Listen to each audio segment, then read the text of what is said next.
Here I am, and I can tell the account honestly, and I can peel back the different layers of self-justification. And can I not contribute to the greater good in this way, even as I exhibit warts and all the circumstances under which I failed to fully live up to what it is that I would nevertheless want to affirm to be righteous and dignified living? That's my gambit. That's what I'm hoping a sympathetic reader will come away from this book with. Your life story in and of itself, it's a series of hills, climbing and descending, going up and down, coming so close to the mountaintop and throwing yourself off. And it would be easy for people to judge you and say, well, why would you do that? You were so close. Why did you fuck things up for yourself? I'm sorry, can I swear here? Yeah. Okay. And I think it's easy for people to judge you for doing so. I know I did.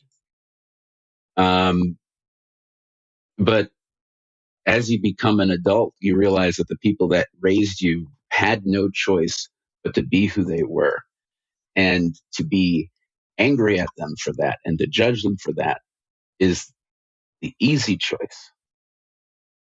It's easy to shake your finger at somebody and say that you should have made better choices. You should have been better, but nobody can be but what they are.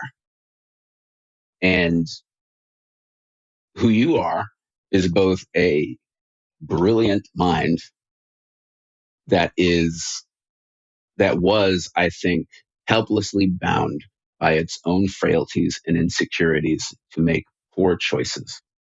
And it took a long time to overcome that. And you were fortunate to have the opportunity to have that time. Most people are not that lucky. Yeah. I wanted to just say, without in any way trying to rebut what you've just said, which I think is absolutely correct. I wanted to say that it's a long life, and the privilege extends, in my case, to being granted time to reflect. And Late Admissions, my memoir, is the fruit of a decade's worth of reflection, maybe even more. And that process of honestly, candidly, self-critically engaging in the reflection, while it can't cancel the error, might have some redeeming feature to it. Certainly, that's my hope. I mean, and this will be a little flattering. I wonder what you think about this, that in telling it and laying it all out, I mean, people have asked me, why would you be so candid? Why would you tell that? Why would you tell that? You come off not looking so great here. You come off not being such a likable person here and whatnot.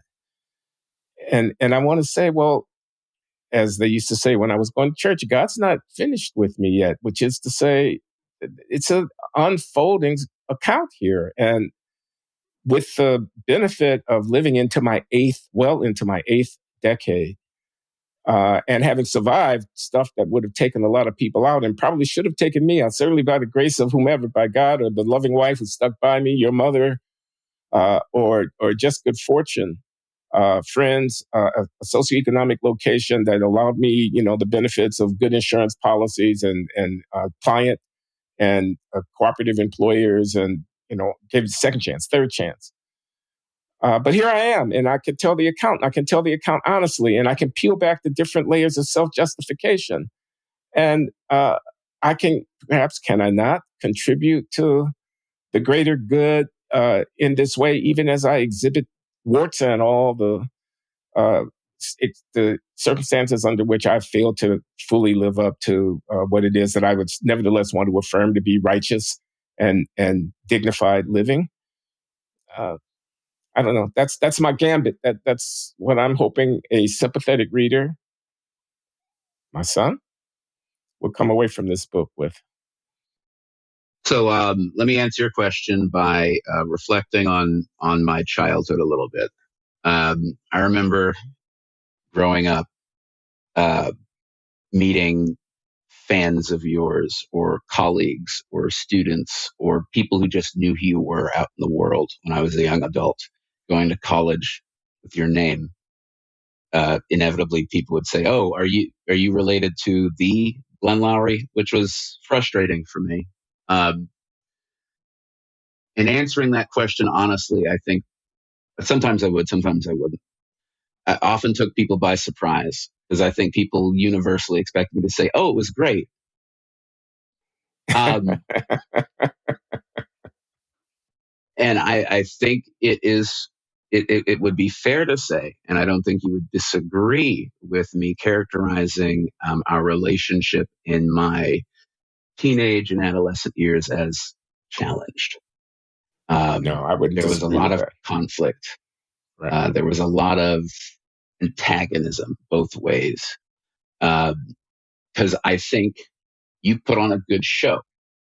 I think you present yourself very well to people who don't know you.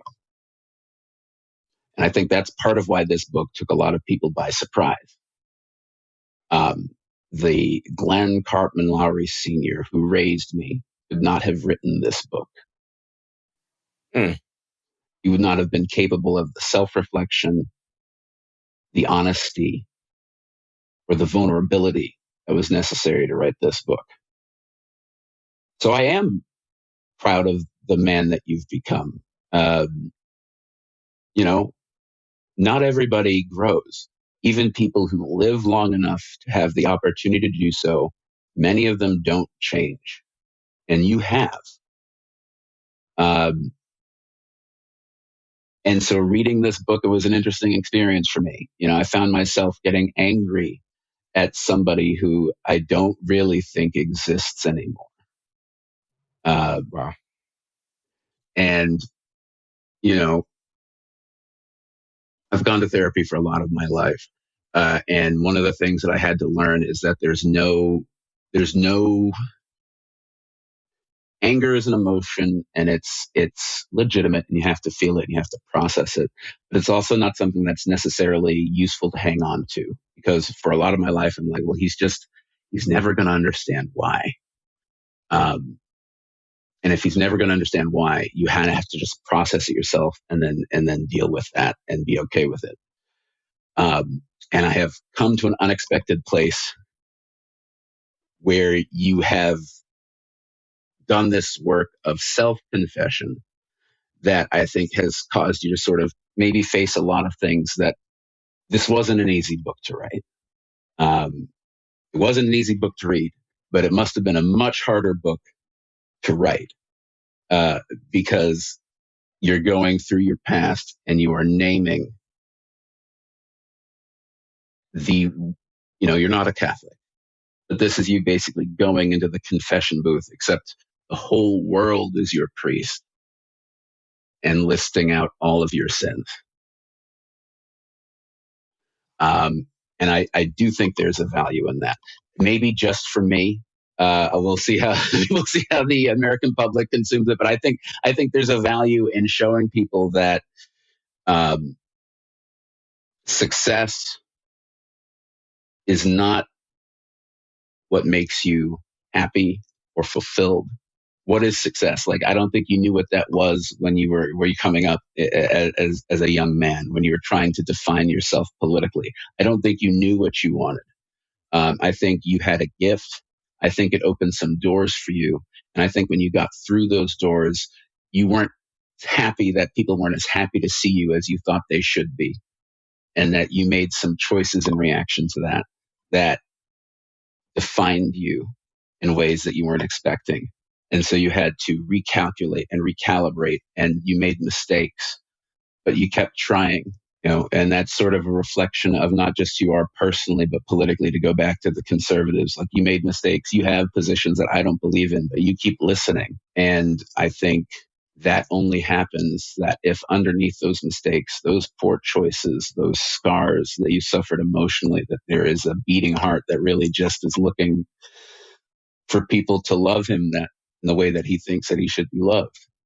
Um, and maybe didn't necessarily get that in the way that he was looking for when he was younger. And as somebody who knows what that's like, I empathize as an adult with that man. Well, that's very moving, Glenn. That really warms my heart to hear. And I want to say to all the world that I love you. My son, Glenn Carmen Loury II, born January 3rd, 1989. Maybe I shouldn't have told that. I'm sorry, I That's all revealed right. your age. And what a 40 joyous years day less that than yours. I'm was. not complaining. And his mother, Dr. Linda Datcher Lowry, my wife of 28 years, my best friend of 37